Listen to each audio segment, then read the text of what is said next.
as nossas saudações. Durante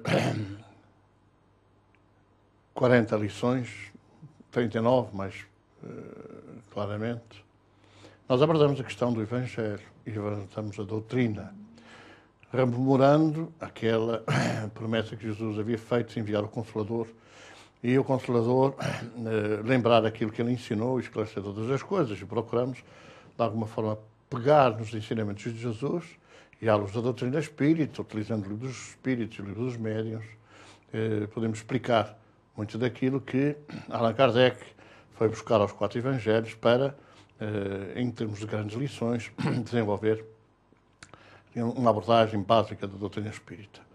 Vamos agora iniciar 9 lições de prática e gostaria de esclarecer o seguinte, porque muita gente entende que a prática é o exercício, digamos, da mediunidade, o exercício da doutrinação, o exercício do trabalho de grupo. Mas a prática que nós vamos abordar destas 9 lições não é essa prática, é, de alguma maneira, a organização do centro espírita, é a organização do grupo espírita, é a organização do trabalho espiritual na casa espírita. E, portanto, é toda essa abordagem que nós vamos fazer, naturalmente, também tocando no aspecto que é primordial, que é a organização do grupo de trabalhos mediúnicos, a organização dos grupos de esclarecimento, a organização dos grupos de atendimento e, naturalmente, também o funcionamento em termos globais da casa espírita.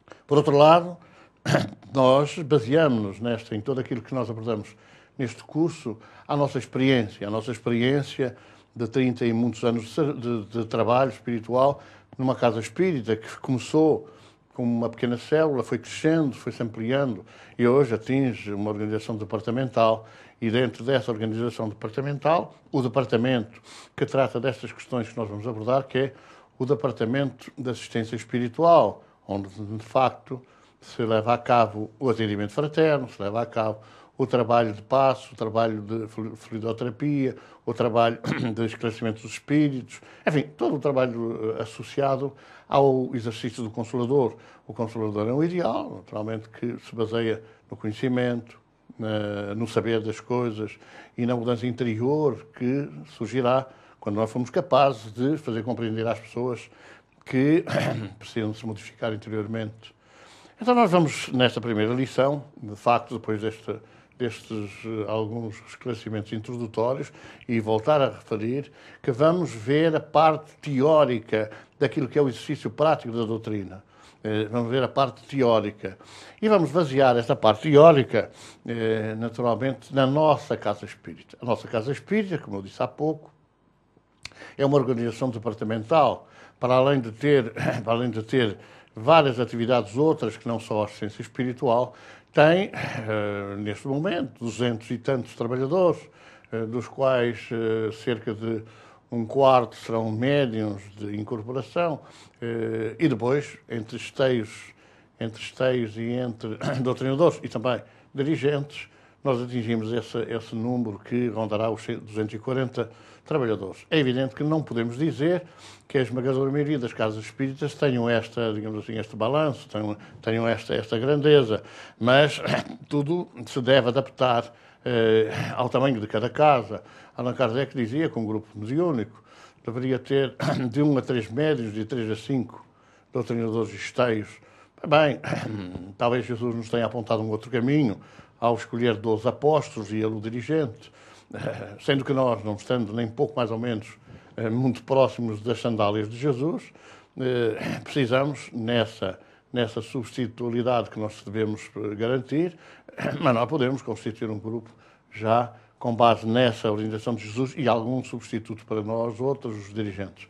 É, portanto, grosso modo, reparem, esta distância de 150 anos, talvez os 1 a 3, 3 a 5, que dariam no total 8 elementos de cada grupo, nós vamos encontrar aqui cerca de 14. Portanto, há aqui alguma adaptação ao trabalho atual e até numa altura em que se vai conhecendo a dimensão do sofrimento, a dimensão das dores, naturalmente na área espiritual, e, portanto, nós temos que preparar as coisas, que projetar toda a dinâmica da casa espírita no sentido de sempre absorver cada vez um maior número cada vez mais expressivo de sofredores, de depressivos, de pessoas neurasténicas, pessoas esquizofrénicas, segundo a ciência laica. E, portanto, temos que nos abrir, temos que nos dimensionar para esse socorro, que é urgente e que vai forçosamente aumentar.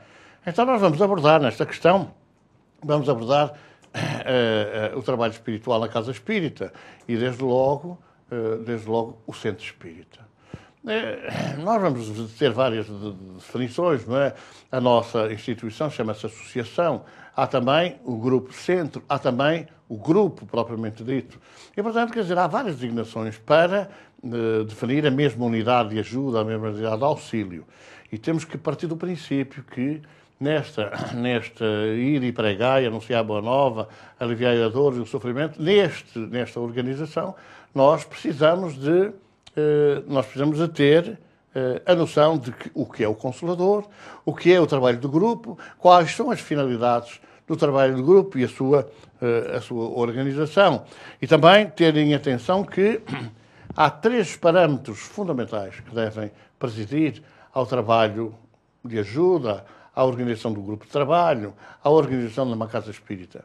É que, sem organização, pois naturalmente que não há atividade positiva, cada um puxa para o seu lado, cada um não sabe bem em que orientação se deve integrar, não sabe bem o que é que há de fazer. Portanto, tem que haver uma organização mínima. É claro que uma entidade que tenha 200 trabalhadores tem que ter uma organização diversa daquele que tem 20 ou 30. E a maior parte das casas espíritas no nosso país são unidades, são casas pequenas, que têm, enfim, dimensões, digamos assim, de assembleia. As suas salas não têm mais de 30 lugares. E, portanto, nessa perspectiva, os grupos, os trabalhadores, serão uma dúzia e meia. Toda a organização tem que ter presente esta grandeza. E depois tem que haver disciplina. E não tem que haver uma disciplina imposta, quer dizer, isso deve ser uma coisa que deve fugir. Já hoje, nas instituições que exigem mais disciplina, por exemplo, a instituição militar, já hoje isso não se exige, essa disciplina, mas tem que haver toda uma ação, toda uma atividade, todo um planeamento que vise convencer as pessoas que temos que ser disciplinados. Temos que ter regras, temos que ter normas que balizem o nosso trabalho, que balizem a nossa intervenção, a nossa dedicação a uma causa. Porque sem disciplina também não vamos a lado nenhum. Conta-se que Francisco Xavier terá perguntado ao seu guia, Emmanuel, qual era a primeira preocupação que deviam ter os espíritas na sua casa espírita. E Emmanuel terá dito, disciplina. E a segunda, meu irmão, qual será? Disciplina. E a terceira também é disciplina. Vejam como é o cerne de toda a questão. A disciplina, a organização, a disciplina. E depois um sentido muito profundo fazendo compreender aquilo que Jesus nos ensinou, de fraternidade. Amai-vos como irmãos. E, portanto, isto é um pilar fundamental. A fraternidade. Somos irmãos em Deus, somos filhos do mesmo Pai. E, portanto, temos que ter essa perspectiva. Mas há desentendimentos, mas há choques. Mas nem sempre as vibrações são consentâneas com aquilo que nós devemos seguir. Mas temos que nos aperfeiçoar nesse particular. Temos que fazer todo o esforço para nos amarmos como irmãos. Não é como os irmãos carnais, que às vezes são grandes inimigos reencarnados no mesmo lado.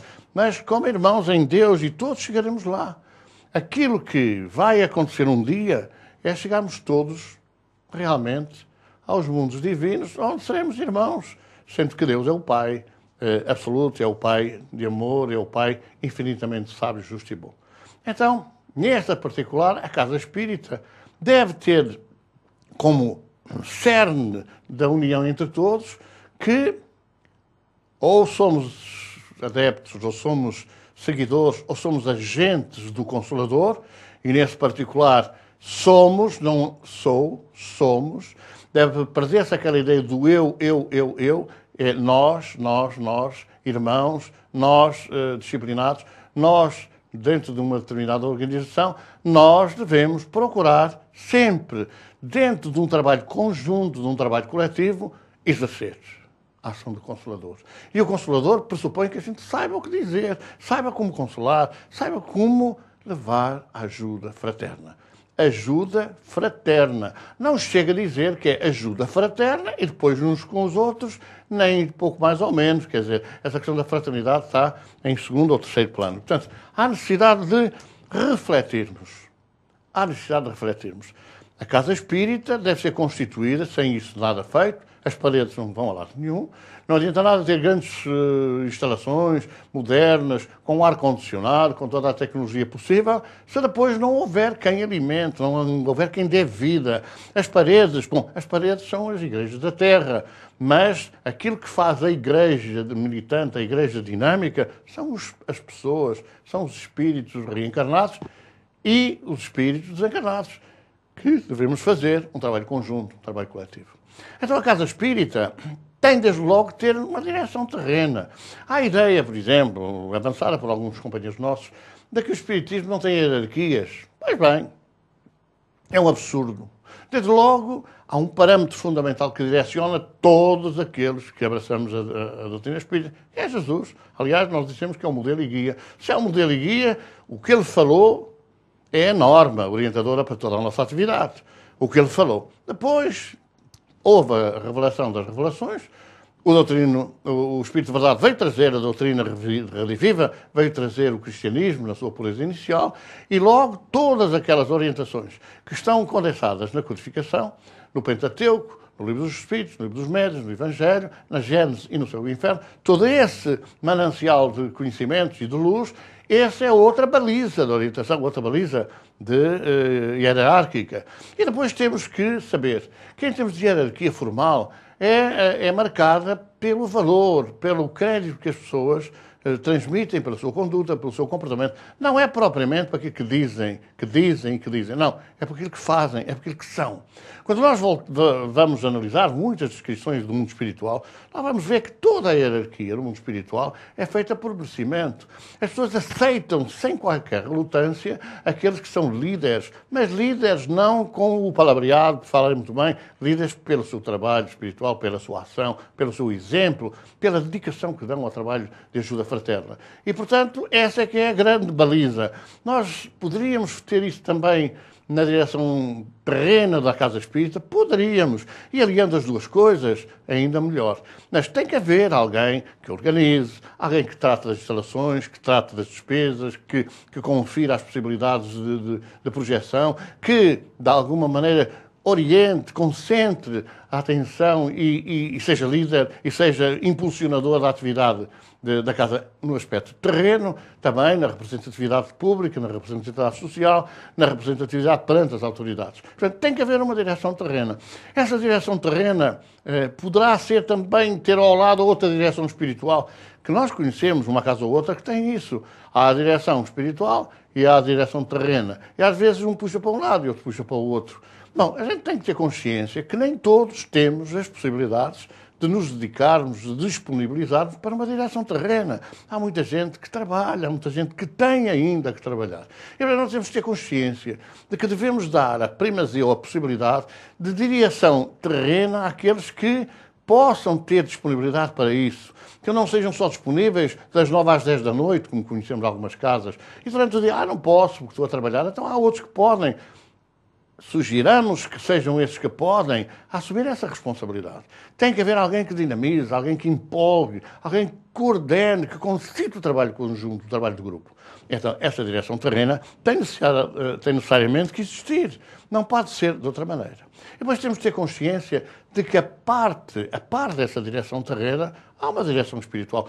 O centro espírita não é organização física apenas.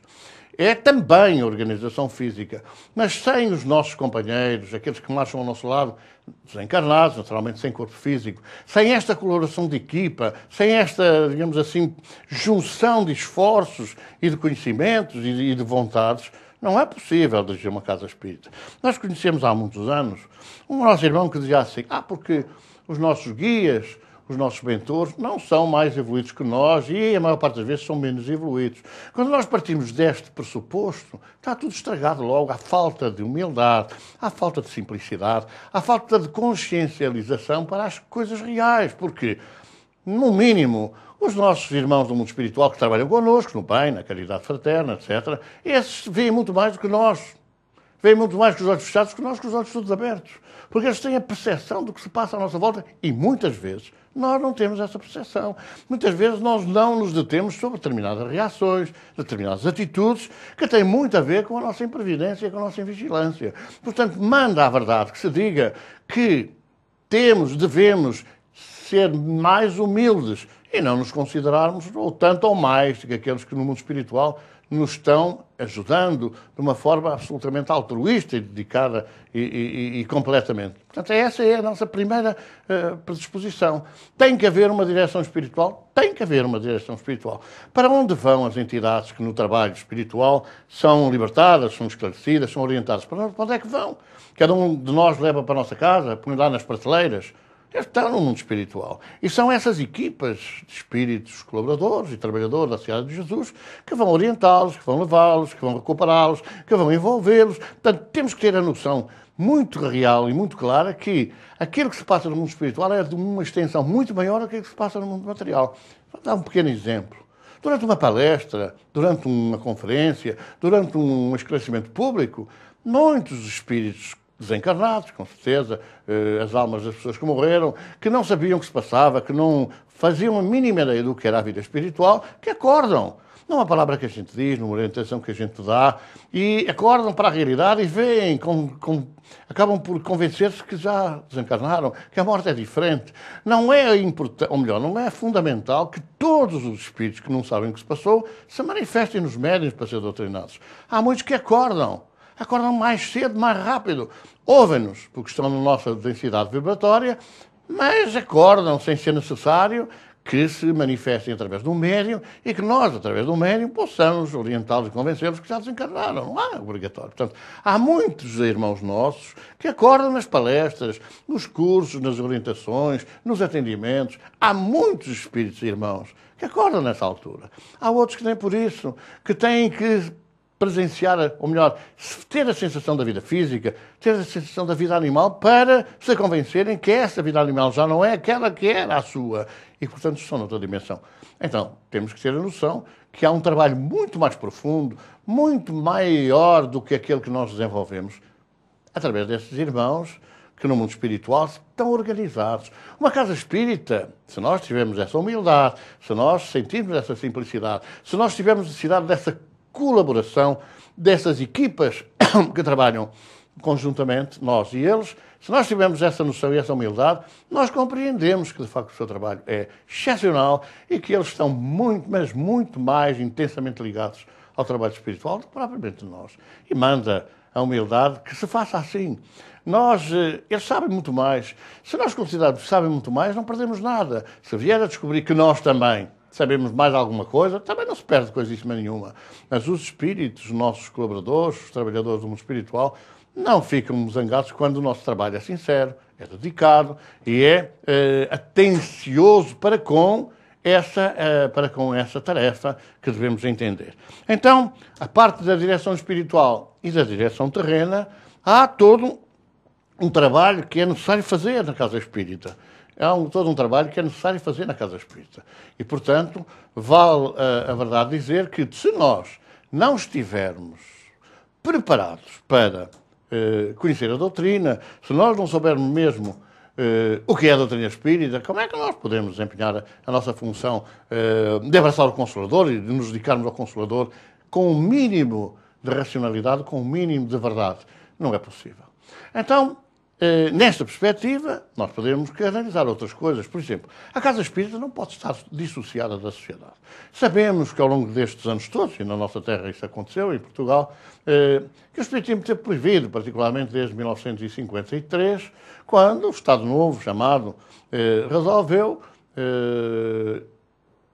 não aceitar o avanço, o progresso do movimento espírita através da sua federação, ao criar um laboratório de investigação. E, portanto, a partir daí foi proibido. E, portanto, tudo aquilo que se passou de 53 até 74 foi um ocaso completo, quase total. As perseguições eram, de facto, intensas. Havia a parte dos políticos de extrema-esquerda da época que eram visados pela Polícia Internacional. Também havia os espíritas, também tinham o mesmo carimbo vermelho nas suas fichas, nas suas fichas de identificação, na sua base de dados. E, portanto, durante muito tempo, quer dizer, houve uma perseguição, houve um certo distanciamento e houve até uma marginalização. Mas depois do 25 de Abril as coisas não mudaram grandemente, não. Apesar do regime passar a ser democrático, passar a ser de liberdade, passar a não sei quantos, mas até hoje ainda, por exemplo, o Estado não conseguiu reconhecer que o movimento espírita português se identifica com a federação criada em 1926, por razões óbvias e que não vale a pena estar aqui a referir. Portanto, há toda uma relação nossa com a sociedade que tem que ser tida em consideração em muito maior, mais elevado grau do que propriamente qualquer sociedade estranha, qualquer sociedade exterior, porque essas praticamente são respeitados quase por decreto-lei, todas as religiões, sejam elas da religião tradicional ou não sejam, são todas mais respeitadas, enquanto o espiritismo continua a haver uma certa, digamos assim, uma certa predisposição, quer seja da organização cívica, quer seja da organização estatal, quer seja das organizações religiosas, para considerar que o espiritismo é uma coisa obscurantista, de bruxos, de feiticeiros, de magias, etc.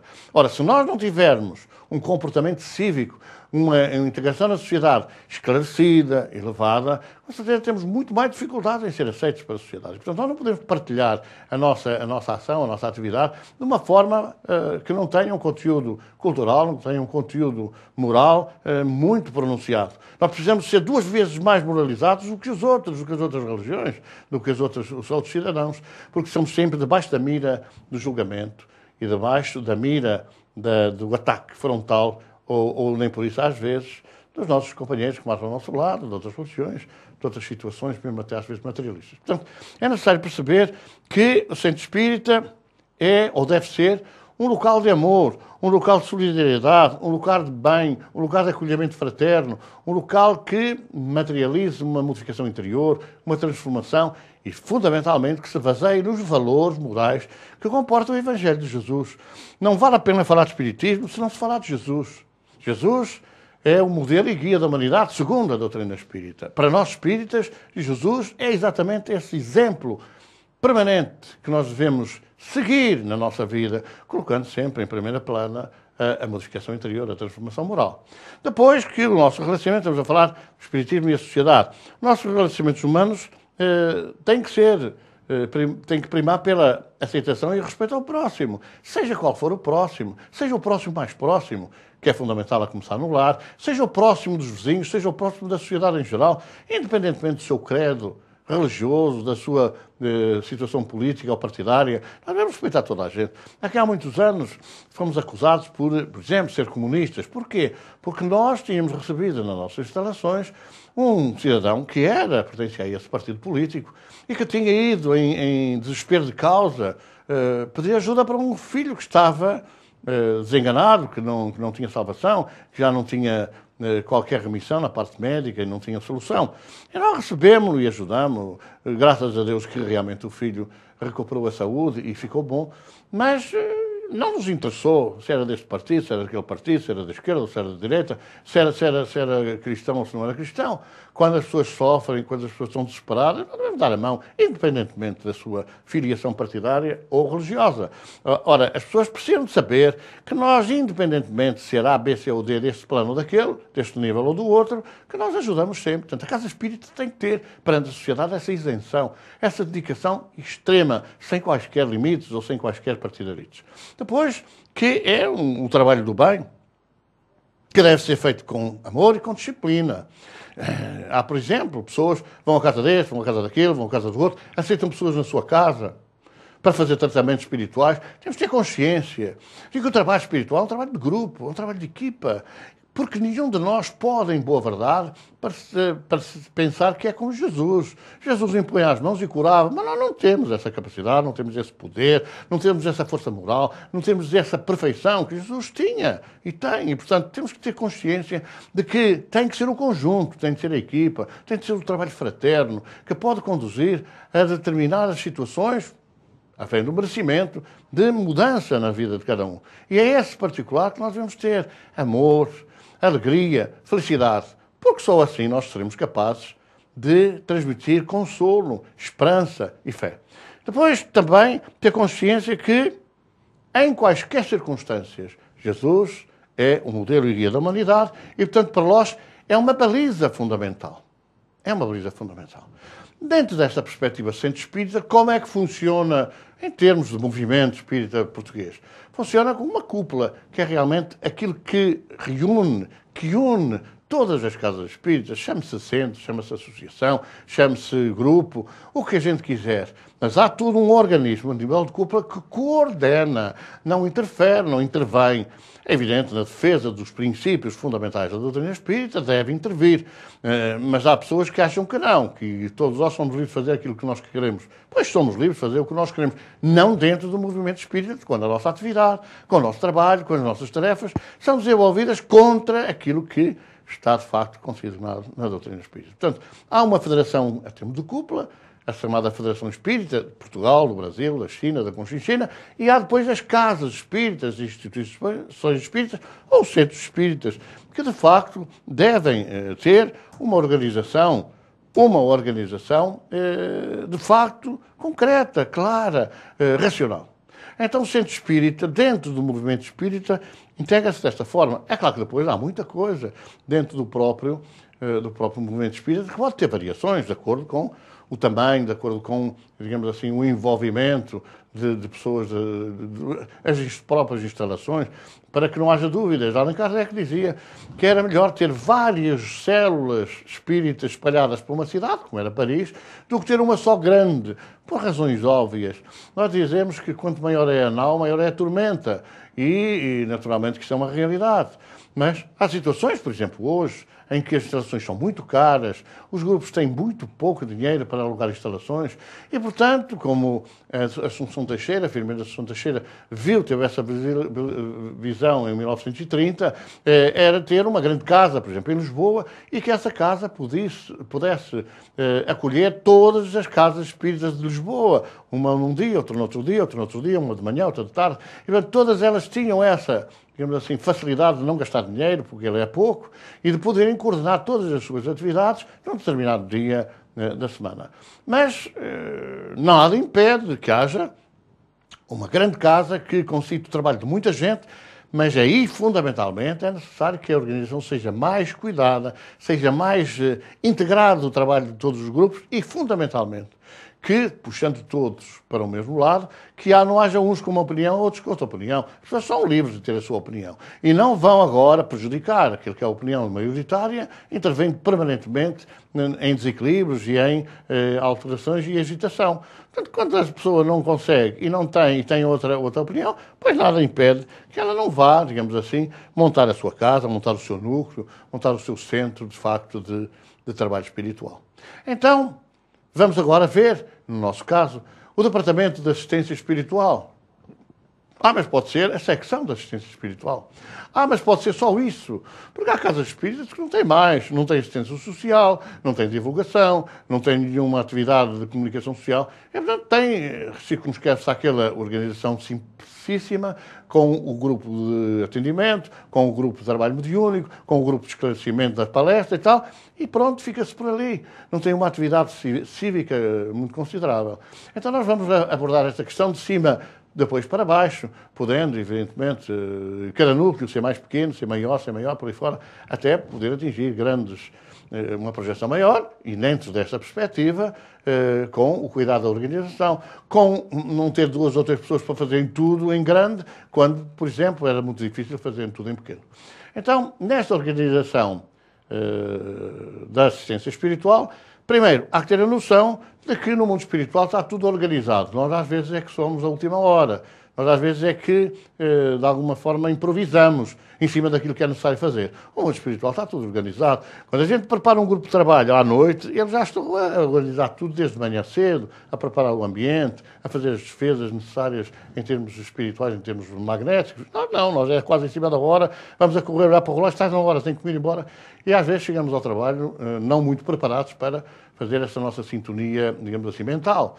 Depois, dentro desta organização, há necessidade de perceber que a organização, a assistência espiritual é um trabalho de conjunto, é um trabalho de equipa, é um trabalho em que todos têm o seu papel.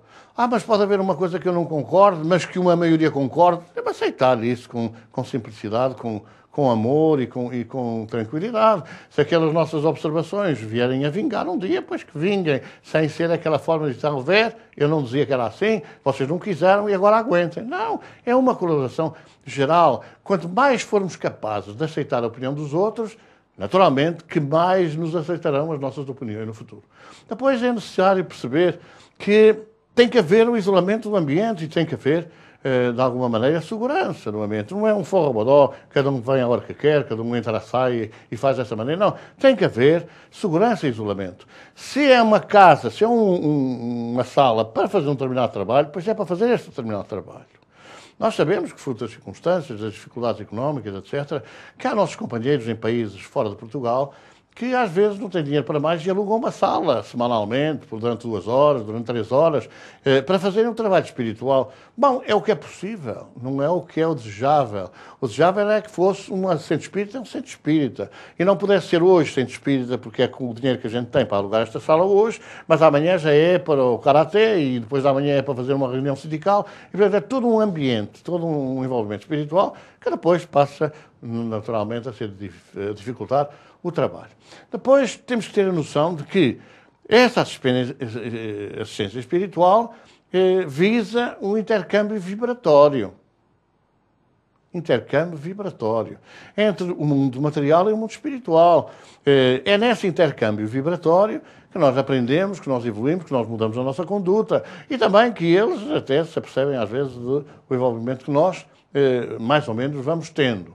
E depois também, estamos a falar na organização da assistência espiritual, que é necessário envolver os encarnados, os trabalhadores e os sofredores.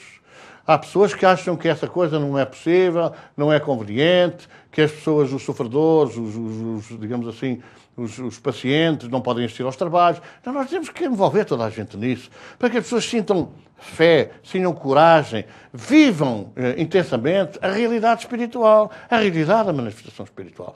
E há companheiros nossos que acham que não, que tem que ser aquela coisa muito confidencial, muito secreta, cada um lá para a sua casa e que a gente logo vai tratar do assunto. Mas não há nenhuma altura em que Jesus não haja pronunciado a sua presença no tratamento espiritual das pessoas ou no tratamento físico das pessoas. Alguns casos raros em que Jesus não foi, quando as pessoas que lhe pediam expressavam a sua convicção que se ele dissesse uma palavra, o servo, o amigo, o familiar seria salvo. E há essa manifestação da força interior e da fé, como aconteceu com o chefe centúrio, o centurião romano, ou como aconteceu com a mulher hemorroíça. Mas sempre Jesus disse, vamos lá, trazei-me cá, a presença e o afastamento dos espíritos era na presença do paciente, na presença do sofredor. Então nós temos que procurar criar condições para envolver a pessoa nisso. Quando algum paciente está na sala e ouve-os, porque vai prejudicar a vibração, não vai prejudicar nada. A vibração, ou melhor, a sintonia vibratória e, digamos assim, o conjunto, a união entre todos os trabalhadores, se houver falhas, se houver rompimentos, se houver entradas negativas, é dos trabalhadores, não é de alguém que está ali ao lado à espera de ser ajudado. Alguém que está ao lado à espera de ser ajudado, às vezes, nas manifestações, naquilo que os Espíritos dizem, acaba por colher a verdade absoluta e aumenta a sua fé face à realidade das coisas que presencia. Então deve haver um envolvimento espiritual dos encarnados, trabalhadores ou sofredores. Encarnados, um envolvimento. Era impensável que nós, não é justificável. Aliás, é muito curioso que muitos de nós entramos na doutrina espírita pela prática, pelo direto, do trabalho direto. E hoje até alguns companheiros dizem, isso não, há pronúncia. Mas quando foi o seu caso pessoal, foi diretamente o trabalho mediúnico feito. Até grandes propagandistas, vamos falar assim, grandes divulgadores da doutrina espírita, foram ajudados diretamente. Embora hoje alguns tenham a ideia de que não deve ser permitido que os sofredores, porque o trabalho mediúnico é para os espíritos desencarnados. Mas muitos dos encarnados, ao presenciarem este trabalho, podem acordar para a realidade de uma outra forma. Depois temos que ter a noção do seguinte: não vale a pena a gente, como há pouco dizíamos, pensar que nós somos o supra-sumos e que os espíritos do outro lado fazem aquilo que a gente quer e são mais atrasados do que nós e, portanto, nós damos alguns palpites e eles seguem porque eles estão mais atrasados, coitados. Não é nada disso. Nós temos que ter sempre, há toda uma pirâmide de evolução, desde o plano mais superior até ao pé de nós. Portanto, há toda uma pirâmide de auxílio, não há nada desorganizado. Agora, de repente, eu vou pedir ao patrão, depois não vou pedir ao diretor-geral, depois não vou pedir ao chefe do gabinete, ao chefe de secção. Não é nada disso. Há todo um correr de energia, um correr de auxílio, desde o Cristo Jesus que nos governa na Terra, através de todos os seus colaboradores, nessa pirâmide de evolução, até chegar ao pé de nós. Ora, nós temos que ter sempre essa sintonia.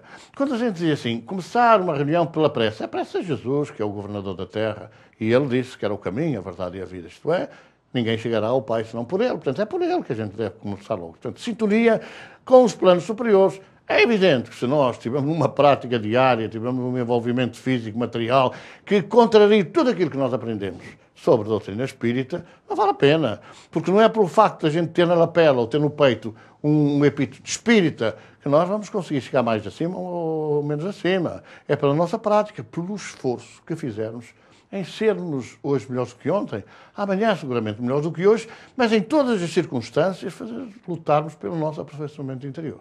E, portanto, essa é que é pela nossa reforma íntima. Isso é que é fundamental nós termos essa noção. Estamos a falar, evidentemente, na Casa Espírita. É claro, como começa o funcionamento da Casa Espírita? Pelo atendimento. Pelo atendimento no centro espírita, na associação espírita, no grupo espírita, pelo atendimento. As pessoas entram dentro de uma casa espírita e os primeiros reflexos daquilo que a pessoa pode receber ou não receber, pode aceitar ou não aceitar, é a forma como nós façamos esse atendimento à porta e depois conduzamos as pessoas à conversa, ao diálogo, que tantas vezes é desabafo, é de alargar tanto sofrimento que passam. Então este atendimento, que diz o próprio nome, fraterno, tem que ser isso mesmo. Tem que primar pela fraternidade. Nós não estamos na Casa Espírita para julgar seja quem for, para julgar os procedimentos, para julgar os sentimentos dos outros. Não temos que julgar coisa nenhuma. Agora, estamos para ouvir o que as pessoas têm para dizer, para ouvir os seus desabafos. Quantas pessoas, às vezes, só com o desabafo ficam melhores? Atiram para fora alguma coisa que as perturba que não têm com quem partilhar. Mesmo nas suas religiões, não têm com quem partilhar. Porque os religiosos são determinados naquilo, é assim, e não saem daquilo assim. E tens que cumprir uma penitência, e vai pagar, e ninguém passa sem pagar até o último centil. Não há forma de dar esperança, pois a gente tem que pagar até o último centil. Há formas de se pagar, sem ser pela dor, sem ser pelo sofrimento, pode ser pelo amor, pode ser pelo trabalho. Portanto, o atendimento fraterno é um trabalho destinado a criar condições para o exercício da consolação àqueles que demandam a casa espírita. Tem que haver uma série, digamos assim, de diálogos, de conversa, de prescrutar a dor, de saber entender a dor, para que haja sintonia com o mundo espiritual e até nos façam chegar algumas orientações. E temos que saber se a coisa é física, se o sofrimento é de natureza física ou espiritual. Não chega a pessoa a vir com, vamos supor, uma coisa já mais grave, um cancro no fígado. Isso é do médico, vai embora, que não é nada connosco. Não, é tudo connosco.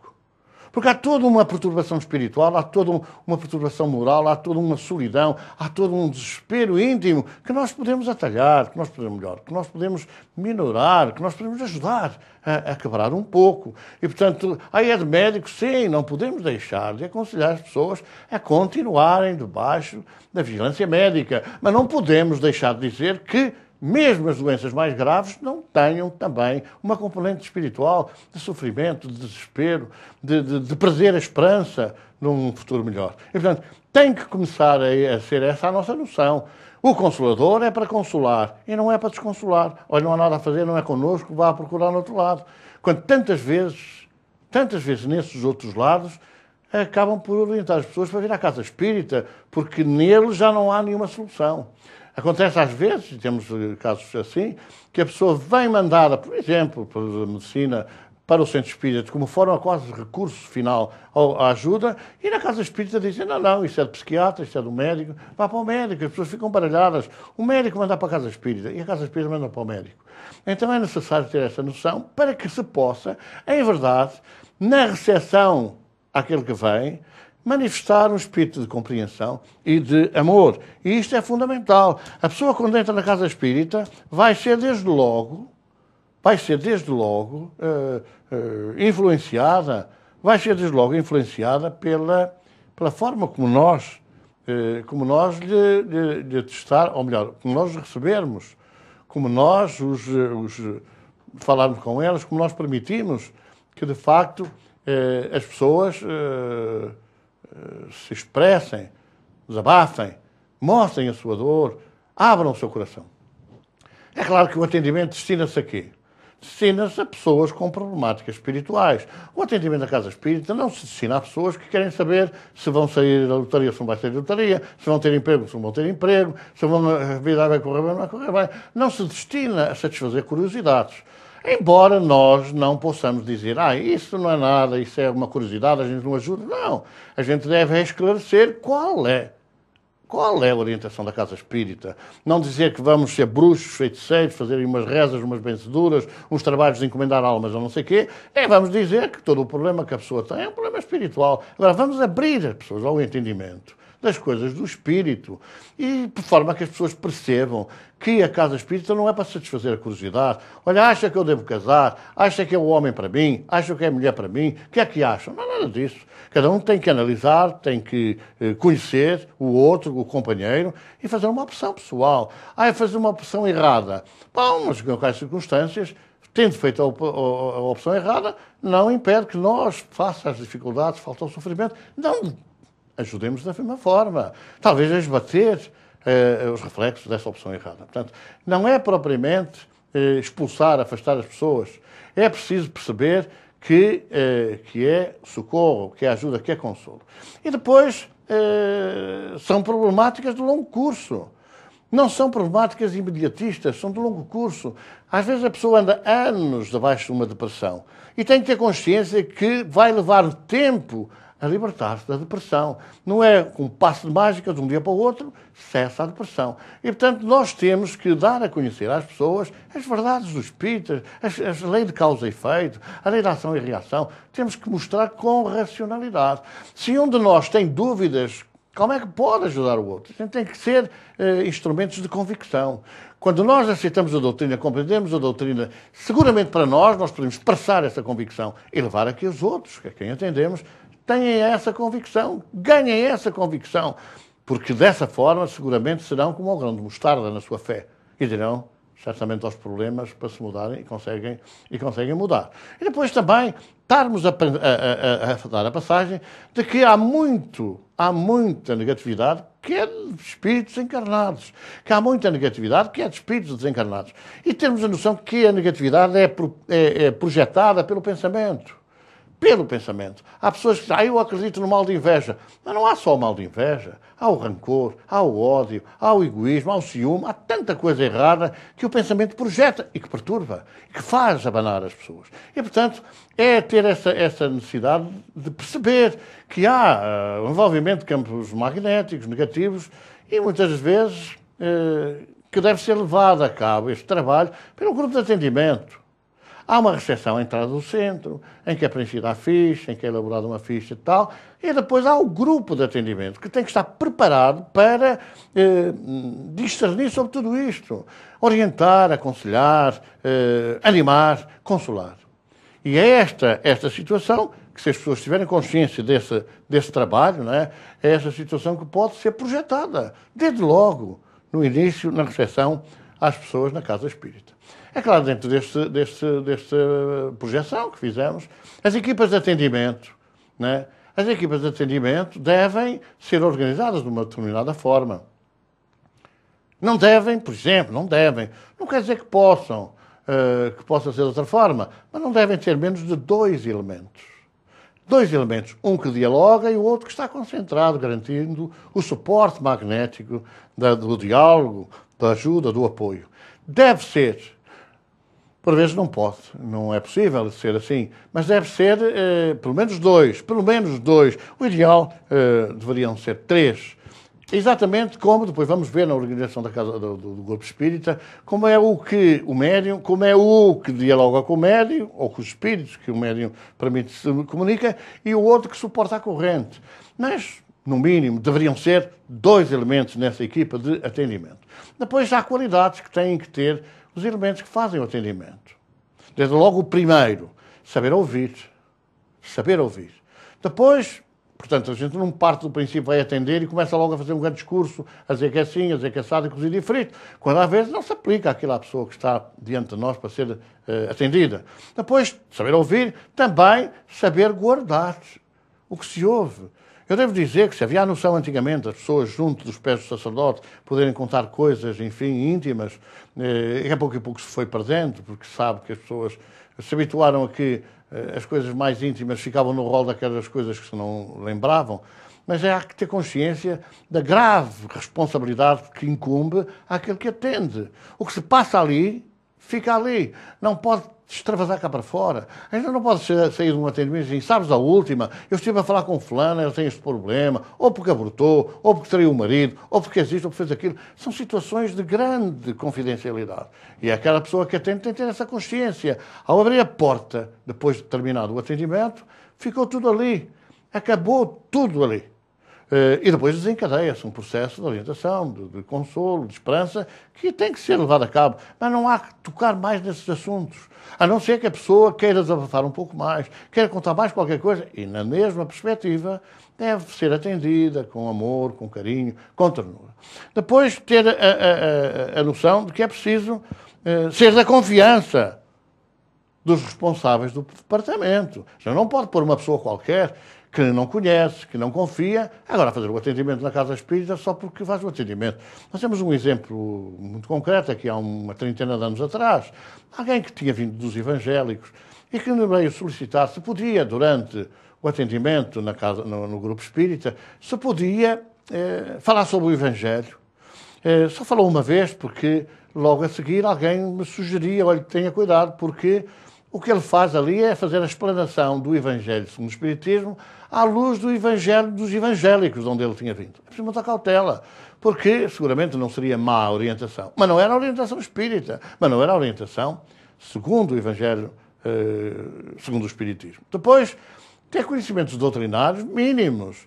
Não é possível uma pessoa que está a atender, é posta perante uma questão doutrinária e dizer, olha, eu não sei, mas eu vou perguntar, depois digo-lhe. Há um mínimo de conhecimentos doutrinários que é necessário ter, até para que, às vezes as pessoas dizem assim, então acha que eu vou ficar bem? Eu tenho a certeza que vai ficar bem. Tenho a certeza que vou ficar bem? Eu tenho, mas o que é preciso é que você, o senhor ou a senhora, tenham. Não é que eu tenha. Porque se não tiver, não vai nada a lado nenhum. A gente habitua-se a ter uma muleta, quer dizer, eu peço, meto a cunha, ele faz ou ela faz e está tudo resolvido. Não. A pessoa é que tem que ganhar essa convicção. Se eu, que faço o atendimento, não sentir, não tiver essa convicção, como é que eu vou dar a convicção ao outro? E, portanto, há necessidade de conhecer minimamente a doutrina espírita, seja na sua faceta da filosofia da vida, livro espírita, seja naquela faceta científica, as mediunidades, as comunicações mediúnicas, seja no sentido da parte religiosa, isto é, do Evangelho segundo o Espiritismo, com certeza, que é baseado nos 4 Evangelhos. Portanto, há necessidade de ter essa visão. E depois, ter experiência de trabalho espiritual. A pessoa vem à Casa Espírita pela primeira vez, está ali 15 dias, 1 mês, 2 meses e fica logo a fazer atendimento. Não pode, não tem experiência de trabalho espiritual. Mas tem pouca experiência, mas tem boa vontade, mas tem conhecimentos e vai ganhá-la. Fica dentro do grupo de atendimento a aprender, a compreender melhor, a ganhar mais confiança nas suas análises. E, portanto, não impede que se lhe dê a possibilidade de integrar um grupo de atendimento, mas não pode ser dada a responsabilidade logo direta de fazer essa tarefa. E, por outro lado, tem que haver a noção muito clara e muito concreta da responsabilidade que nos incumbe nesta tarefa, estamos a falar, atendimento na Casa Espírita. O responsável pelo atendimento deve começar por ouvir a pessoa a atender, por forma a melhor poder responder às necessidades da busca do auxílio. Os elementos que fazem parte do grupo de atendimento, 2 ou 3, devem ter consciência da gravidade e da responsabilidade da tarefa. E as qualidades devem ser para todos. não é só para um que está a fazer o atendimento, que é o atendedor principal, é o principal elemento, e depois os outros nem por isso podem ser aquilo que lhe vier à cabeça. Depois os responsáveis devem garantir confidencialidade do diálogo e guardar sigilo. Imaginem o que é constar fora de alguma coisa que se passou dentro. É o descrédito absoluto da Casa Espírita. E, portanto, os responsáveis pelo atendimento têm que ter essa noção da gravidade, da responsabilidade. A Casa Espírita pode ter dois tipos de fichas. Uma que realmente fica guardada confidencialmente, fica guardada com determinados pormenores nos arquivos confidenciais da Casa. E depois uma outra de tratamento, que toda a gente pode ter acesso, porque apenas diferencia, ou melhor, apenas estabelece o nome da pessoa, os seus dados biográficos, e depois as coisas estão, que é o tratamento, que é a marcação de trabalho, de passe, essa coisa toda. A outra ficha, de maior responsabilidade, é confidencial, e, portanto, será guardada absolutamente, sem acesso a ninguém, e em um lugar que seja, de facto, de acesso confidencial. Todos devem estar conscientes que a credibilidade da doutrina dependerá da forma como forem recebidas as pessoas que buscam o auxílio. A forma como nós recepcionemos aqueles que vêm em busca de auxílio tem logo uma projeção, a partir é logo a imagem principal do que a Casa Espírita deve ser. Depois devem as preocupações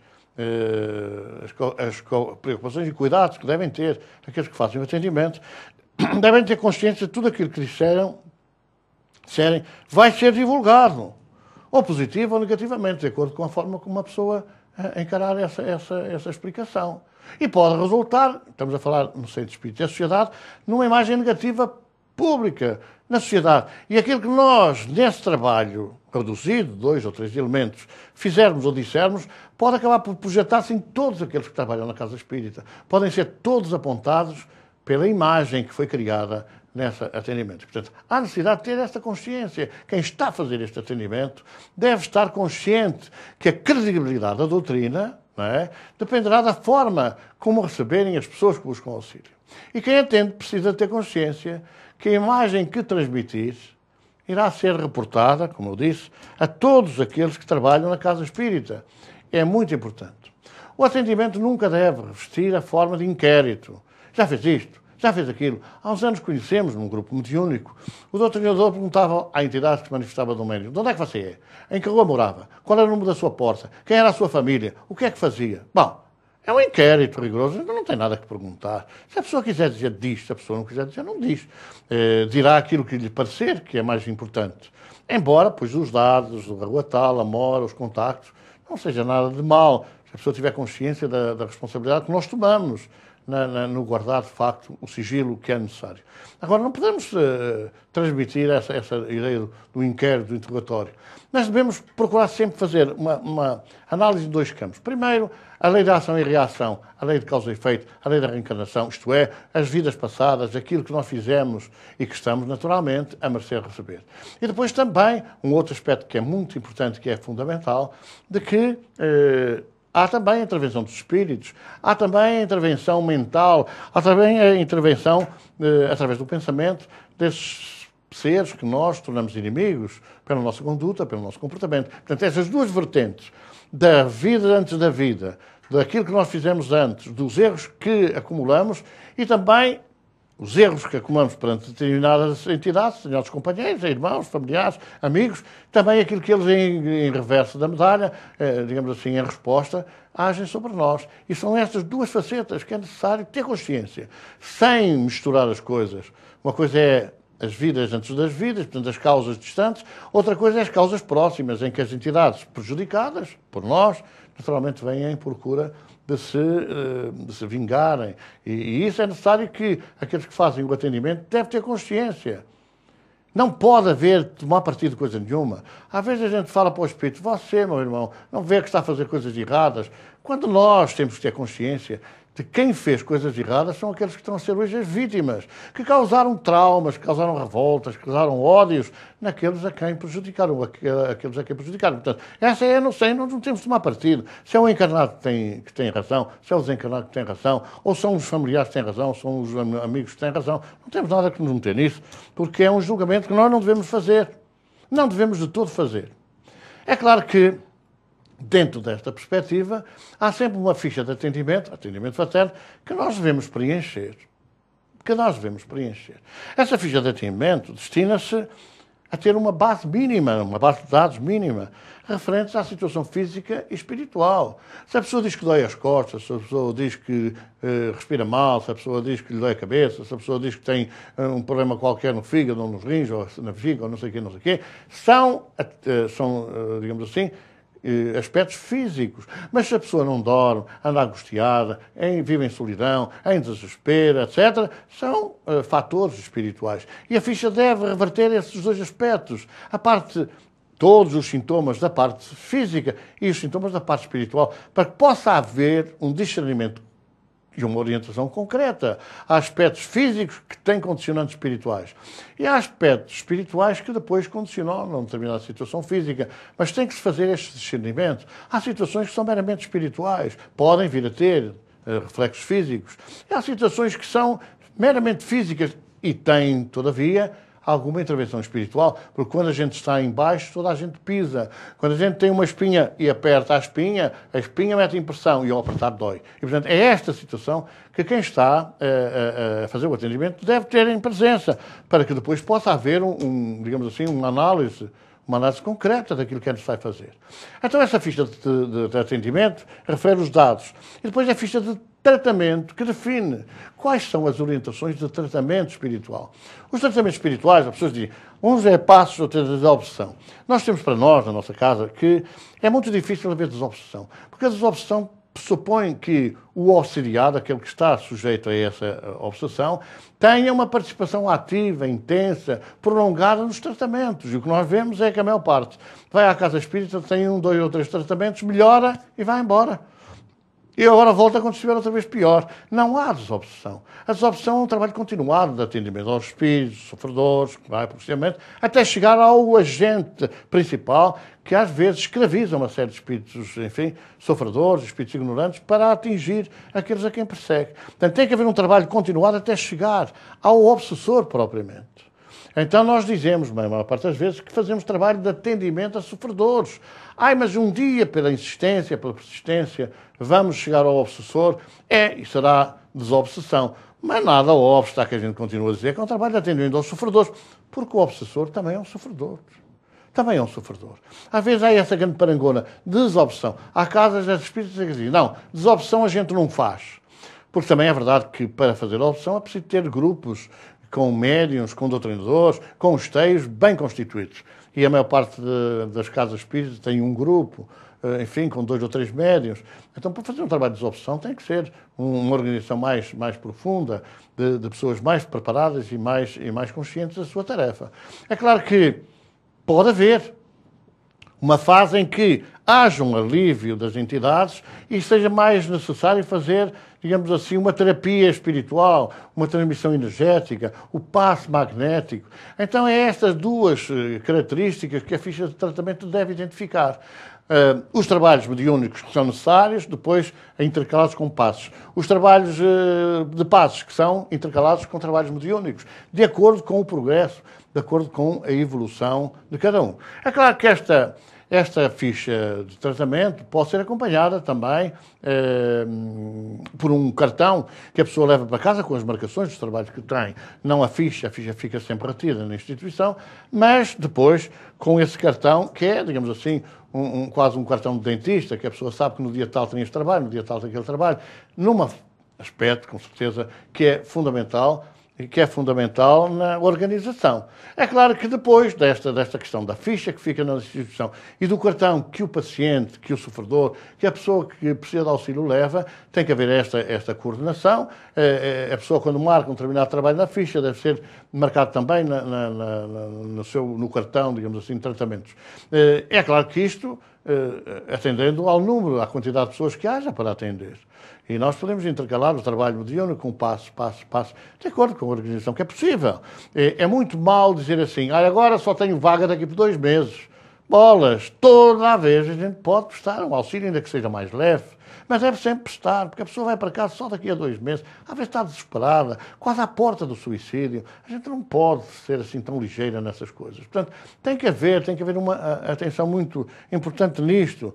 E a marcação dos trabalhos deve ser feita por um grupo especial, deve ser coordenada por alguém, para que uns não sejam bonzinhos, os outros sejam menos bons, uns marcam mais trabalhos, outros marcam menos trabalhos. Deve ser na casa espírita centralizada essa marcação dos trabalhos ou dos passos, para que as pessoas não digam, eu tenho olhos azuis e marcam 10 trabalhos, aquele tem olhos cinzentos e marcam só 2, porque é de acordo com as caras, não de acordo com os corações. A gente tem que ter alguma independência nisso, ser o mais justo possível.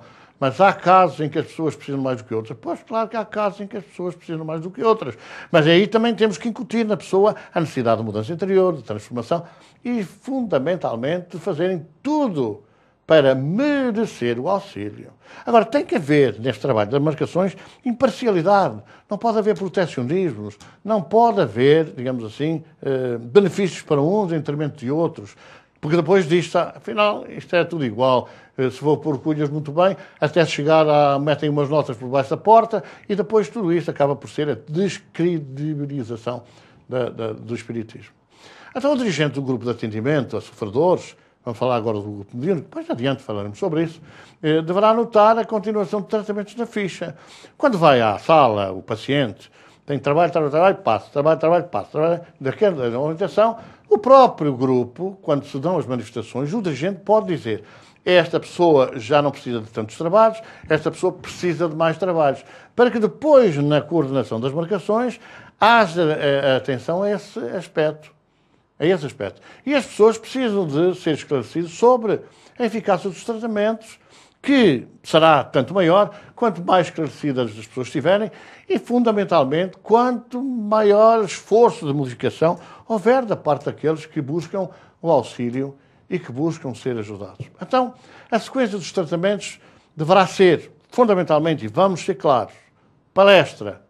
É fundamental que a pessoa ouça. Jesus sempre dava a boa nova, sempre trazia a mensagem do mundo espiritual antes de impor as mãos ao curar. Portanto, a primeira coisa é essa a palestra. Depois, atendimento aos sofredores, o grupo mediúnico, o trabalho mediúnico. E nós somos da opinião com a presença do paciente, com a presença da pessoa que realmente está necessitada de ajuda, porque ao estar presente e ao ver as manifestações, ao ouvir, às vezes percebe-se, entende-se, aprende-se muito mais ouvindo os espíritos sofredores e ouvindo aquilo que eles dizem do que às vezes numa palestra, numa orientação, porque se baseia na teoria, não propriamente diretamente na prática. Portanto, o atendimento dos sofredores é primordial. E depois o passo magnético. O passo magnético é uma transfusão de energia, é como se a pessoa estivesse muito doente e precisasse de uma transfusão de sangue. No caso em particular, é a transfusão de energia magnética. Portanto, o trabalho do atendimento dos sofredores não suspende o trabalho de ajuda da terapia psíquica ou da psicoterapia chamada, vamos dizer de outra maneira, do passe magnético ou do passe mediúnico.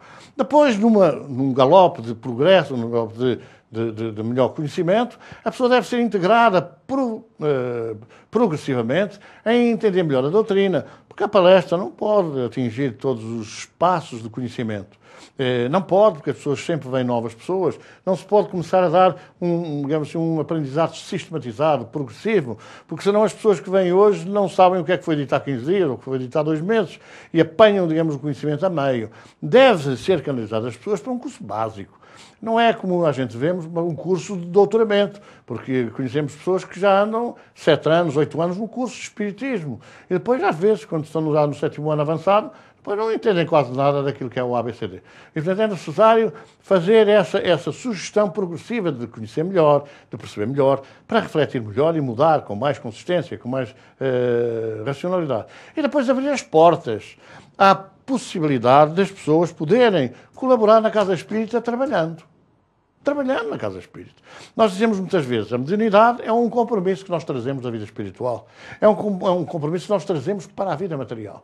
E depois dizemos tudo isso, não damos a possibilidade às pessoas, depois devidamente preparadas, devidamente esclarecidas, se integrarem no trabalho espiritual, se integrarem nos grupos de trabalho de ajuda. Não, faz aquilo que gostarias que fizessem. Depois a gente não deixa que as pessoas façam aquilo que gostaram que lhes fizessem. Portanto, é muito importante abrir as portas, abrir a possibilidade. Aquelas pessoas que vão progressivamente, apanhando todos estes níveis de estudo e de conhecimento, que as pessoas também possam agora integrar-se no trabalho de socorro, no trabalho de ajuda aos outros. Então essa possibilidade deverá ser permanente. É claro que não escapa daqui a necessidade de que nós possamos fazer também uma educação para a cidadania, e no sentido de erradicar a ideia de que tudo se consegue com pedidos, com cunhas, por os amigos, sem ser amigos. Devemos progressivamente ir dizendo às pessoas, não adianta nada estar a pensar que uma cunha resolve mais do que montes de esforço. Não adianta nada. Essa coisa da parcialidade, da cunha, não adianta nada. É claro que depois temos que ter atenção que os dirigentes espirituais também têm que intervir.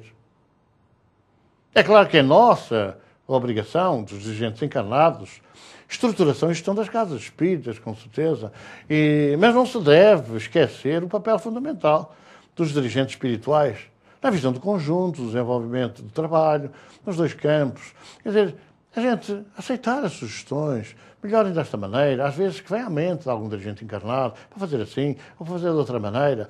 Eu recordo-me quando reestruturamos a nossa casa, aqui há uns 17 anos ou 18 anos atrás, nós fomos ao Brasil pedir uma opinião ao nosso amigo sobre realmente a organização que estávamos a delinear, a estruturação que estávamos a delinear.